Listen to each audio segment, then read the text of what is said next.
ارخص سندوتش فول وطعميه في اسماعيليه كلها. السندوتش ده ب5 جنيه والثمان سندوتشات دول ب40 جنيه. انت متخيل انت ممكن تفطر انت وواحد صاحبك ب40 جنيه؟ ده ارخص سندوتش في مصر كلها. يلا بسم الله.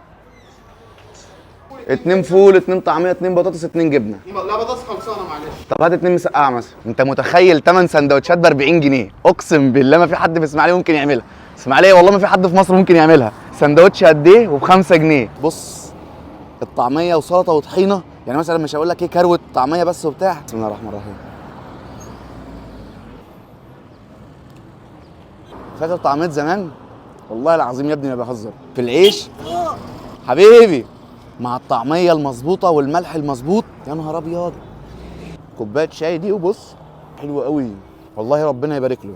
بص الفول، سندوتش الفول ده كله ب5 جنيه. والله يا جدعان قسما بالله ده اقل واجب، ده اتباع ب10 جنيه بره. ربنا يبارك لك والله. هنيجي نفطر بعد كده على طول واحنا رايحين الكليه. 5 جنيه السندوتش ب5. لغايه دلوقتي مش داخل دماغي والله. والجبنه جبنه وطماطم ب5 جنيه برضو، هو ما عدا البطاطس اللي ب6 جنيه والمسقعه. لا يا ربي، البطاطس ب6 جنيه والبيض والحلاوه قشطه اللي ب10 بس، الباقي كله ب5 جنيه. حلوه قوي الجبنه بالطماطم دي.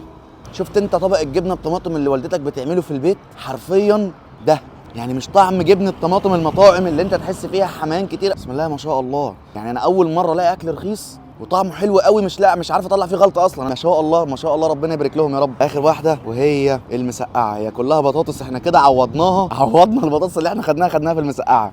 بسم الله الرحمن الرحيم. بقول لك ايه، هات امك هدول مسقعه كده وانت معايا بس على السريع، وقول لي رايك بالامانه. جامده مش جامده بس جامده قوي ما شاء الله ربنا يبارك له. قسما بالله الراجل ده بصوا سوق الجمعه هناك اهو، شارع سوق الجمعه اللي جنب مقابر اخواتنا المسيحيين. يا جماعه قسما بالله الراجل ده بيحاول يخسر، او هي المطاعم الاستغلاليه. احنا لينا كيس مخلل في الاكل كمان، يعني اصلا في مطاعم كبيره السندوتش فيها ب7 جنيه ونص وب8 جنيه وبيديك مخلل انت تشتريه فوق اصلا الاوردر. والله العظيم ربنا يبارك له تاني وتالت كمان. افصل يا ابني خلاص، انا مش عارف اقول في الراجل ده كلامه ايه تاني.